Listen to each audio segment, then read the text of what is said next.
everyone, this is Kelly, and I'm here to take another look at, or really a comparison. I've had several different questions since my walkthrough of the Cosma Vision Oracle, and I thought it would be easier to kind of address the questions that people had all in one space. People are really trying to, some people that don't have any of his decks want to know, do they want both of these? Do they really want this one? If they already have the glossy, do they want to get them all in matte?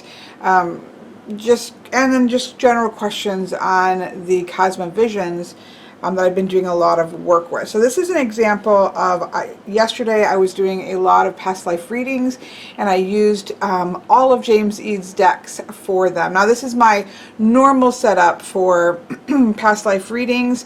I normally use the Tarot Kana playing cards. Instead I use the Portal playing cards. This I really enjoyed, actually. The addition of sometimes the addition of the name of like the portal of the healer, or the portal of the heartbroken, or whatever, ended up being quite interesting in some of the readings. Don't worry, this is not somebody's reading that I'm showing you. I pulled them up and put some random cards down because obviously I'm not going to show somebody's actual reading. But I normally have this 5-card reading in the middle with the tarot deck. It's usually either Darkness of Light, or I do use the Lost Forest a lot as well. So obviously I use Prisma Visions here. This is an advice card, and so I always expand that with generally the Tarot Arcana playing cards because it's compact. So I use the open portals here. And I normally use the Tarot Art History over here just for the where and the when. But you can use this, and I've done this before. Like, she has all the information on it for, if you're just doing the where and the when, for each of the cards already set out. And so you can still use this even when you're using another tarot deck. So because I wanted to try it this way, that's what I use over here normally. So this setup is my normal past life reading setup. I've just used all James Eads decks, which was pretty cool. So I wanted to just show you this real quick before I swapped over. These two are shiny editions. So this is the first edition with the strawberries, and this is, this is not the first edition. I think this is the second edition, but it's not the current edition of the Light Visions is a rose petally soft matte finish.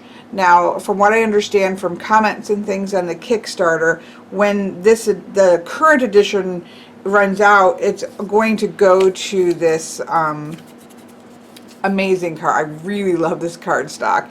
It's going to go here. Prisma Visions is already, I think, the same thing. I think if you buy this during the Kickstarter, you're getting the rose, that you're not rose petal, you're getting the matte card stock in the Prisma Visions. That's as far as I understand. I don't know that for sure. I think that's just being talked about right now. But this is matte. So some people might have the Light Visions that it's already matte. This is just the last of the glossy editions. So this is really hard to be able to show this, because when you look straight down like this, I don't really know that you can tell much of a difference, which is good, right? So I mean, I don't know, I'll have to see back in the actual camera. But you have to remember a couple things. I do read professionally, which means I record my video, and I do it online. So I record my videos, and so I have a lot of light that's happening. I have some lights, just regular lights, but they're kind of adjusted just right in the right color temperature behind me on my art desk.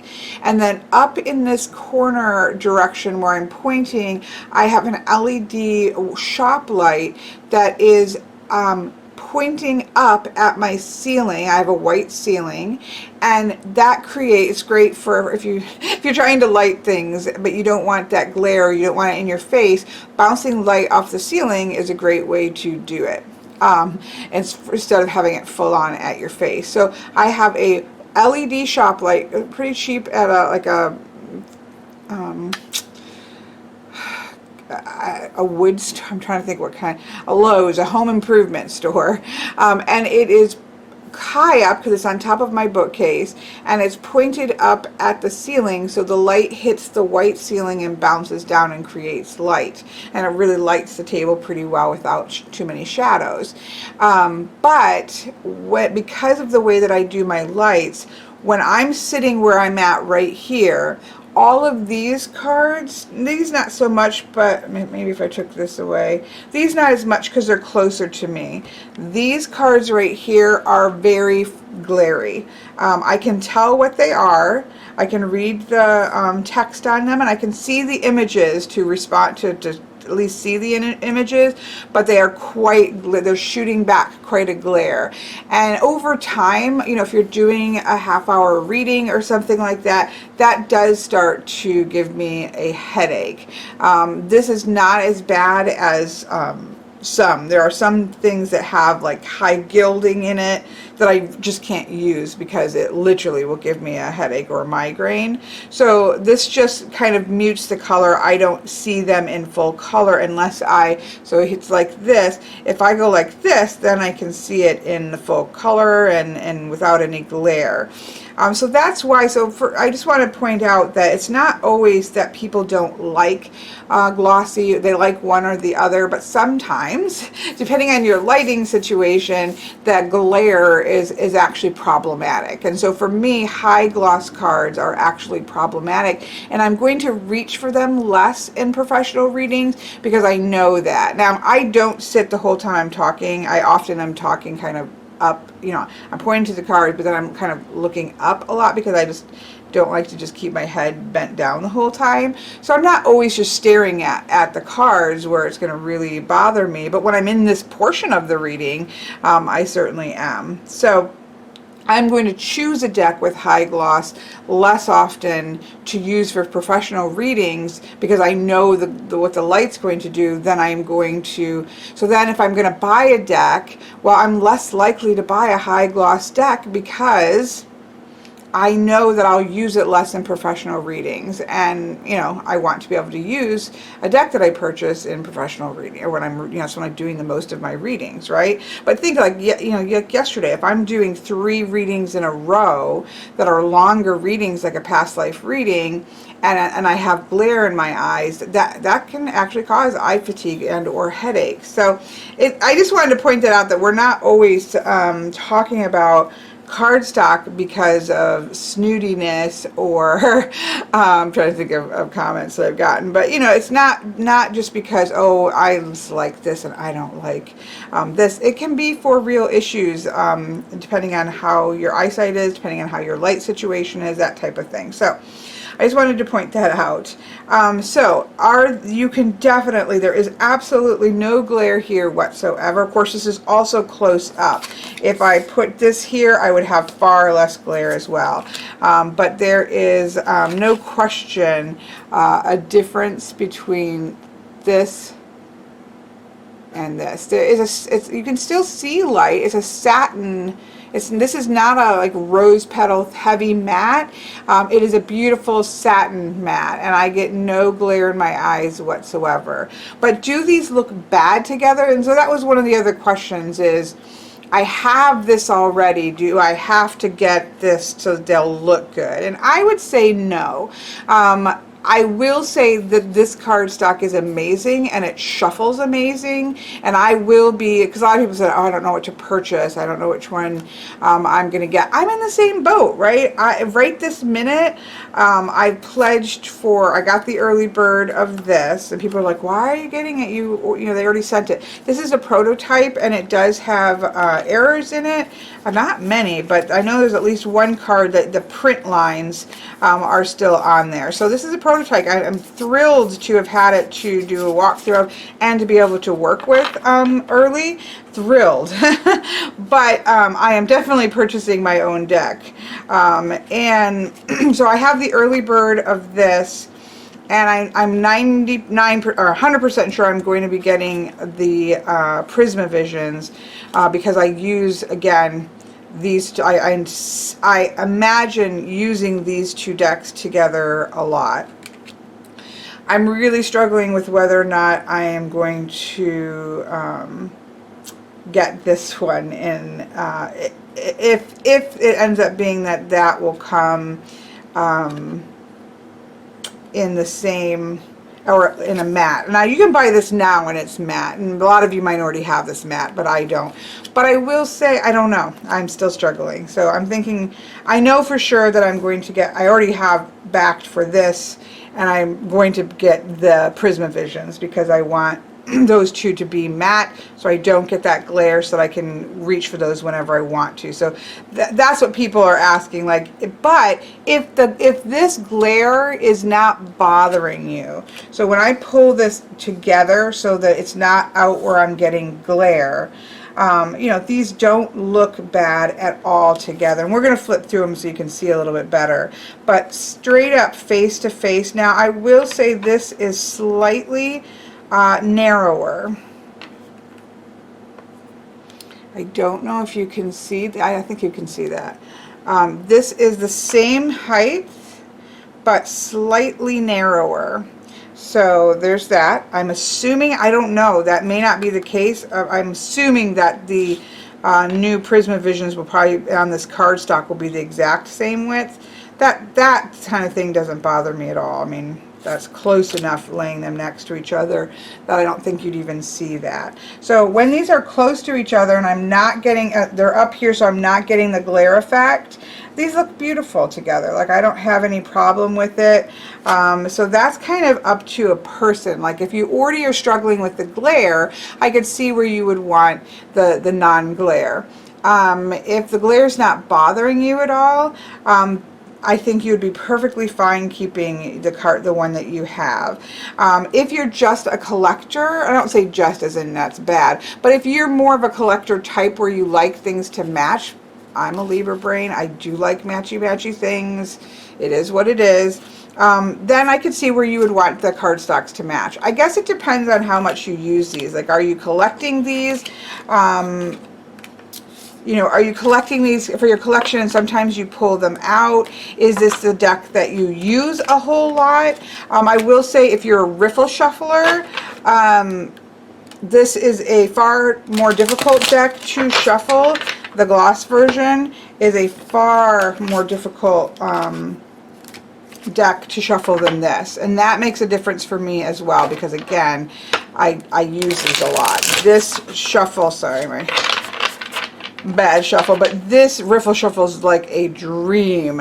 This is a struggle for me to riffle shuffle and will hurt my hands after a little bit. Same thing with this. It's a thicker cardstock, and I don't know if it's the laminate on top of it, but between those two things, this riffle shuffle is hard. Now, again, a lot of people do not riffle shuffle, especially don't riffle shuffle gilding. I do. That makes a difference for me. So a lot of these questions, when you say, should I get XYZ or shouldn't I, you know, it's hard for, everybody's different because they're looking for different things. They use their decks in different ways, and so that makes a difference, right? I would say these two cardstocks feel identical, like they riffle shuffle the same. They're both the high gloss, but again, this isn't the cardstock, so I kind of hesitate to even talk about this because this is not the current cardstock of the edition. I don't have the current card. Oops, now I got these mixed up. I don't use reversals. So this is not an indication of the cardstock that is currently available for this. But these are the two that I have. They're both glossy. They're both the same thickness. And it's funny because, let's see, let's put them.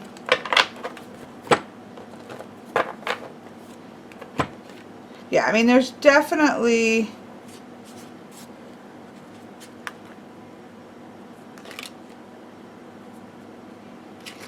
you know, a difference of about 5 cards when you stack them up. So there's definitely, but it feels more significant when you're shuffling them. So this is definitely thicker cardstock. It's definitely less flexible.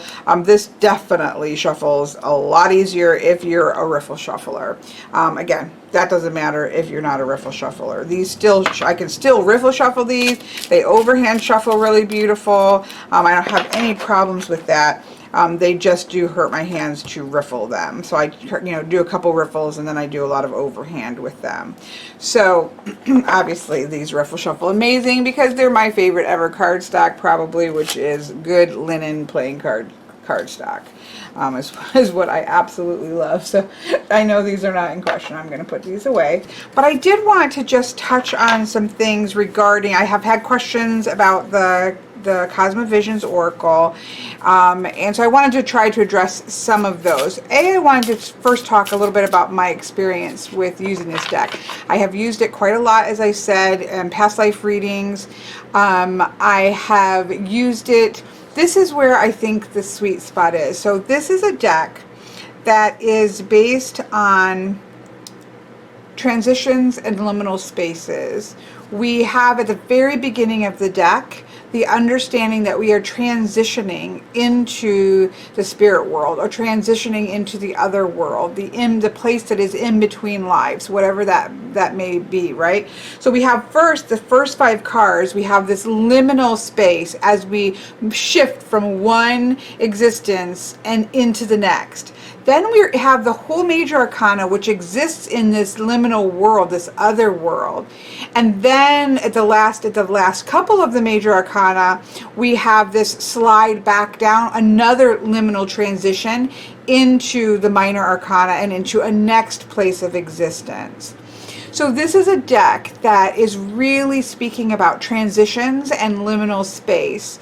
Now, whether that is a past life, and the things that you're processing between past lives and what could help you in this life, or you are talking about your past life in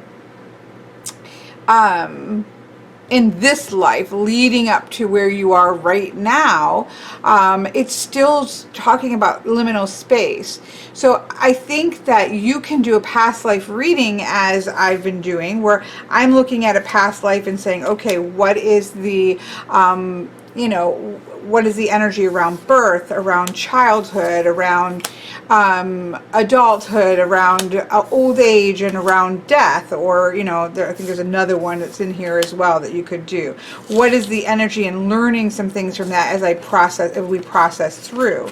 You can do the exact same reading for your life up till now, where you can say, I'm going to pull for birth, I'm going to pull for childhood, I'm going to pull for adolescence, I'm going to pull for adulthood, and maybe this is where you are right now. And then I'm going to pull for the death position. I'm going to pull for that liminal space, like where I'm in this place that I am right now. What are some of the transition energy that I need to be working with right now?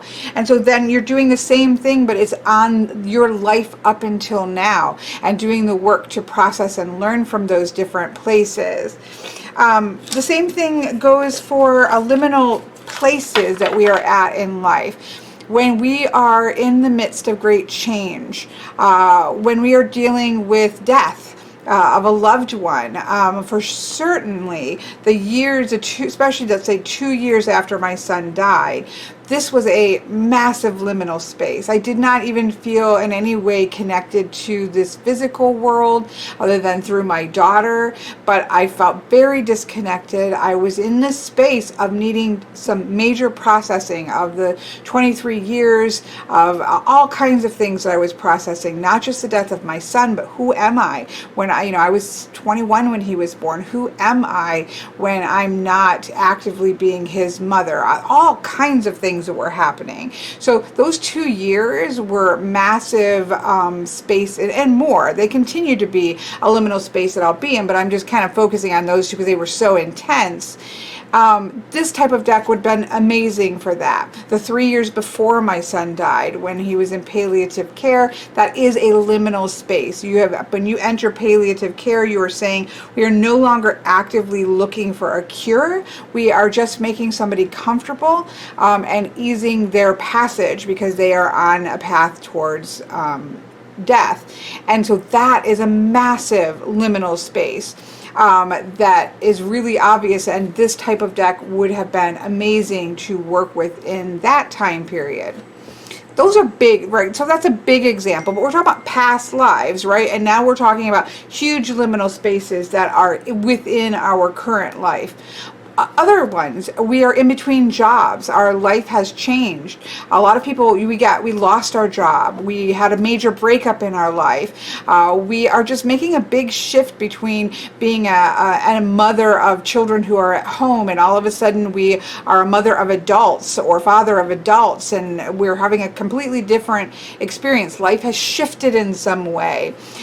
This is a deck that works with transitions, and I think works beautifully with transitions. And so that's kind of how I would see this deck working for healing, for transitions, for liminal spaces, for major shifts that are occurring. I think it's kind of keyed for that by the very nature of the purpose of it, that it was made for, in terms of that that transition and those liminal spaces between lives. It kind of keys it in for that. The other thing that I really wanted to point out with using of this deck are two things. This deck has a connection to tarot.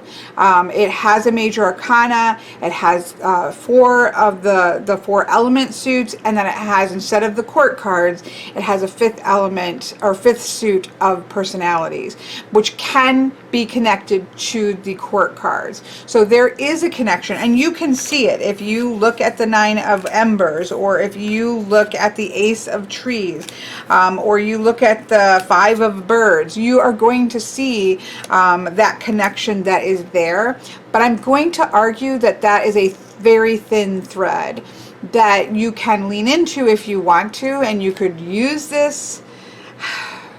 I don't know truthfully that I would personally say that you can comfortably use this just straight up as a tarot deck, because I believe the majors are quite different. Again, the thread is there, but it is its own thing, and I feel like you would lose something by just going straight to the tarot.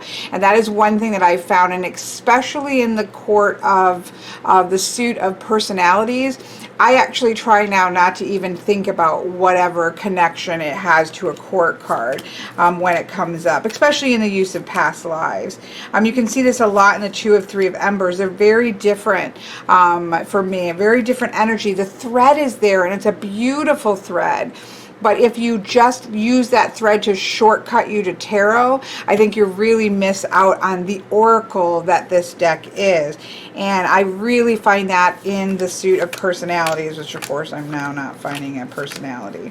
Like the geomancer here, the commander. These are personality energies that I think when we just let them be what they are, they have amazing depth that is something different than tarot. Whoa!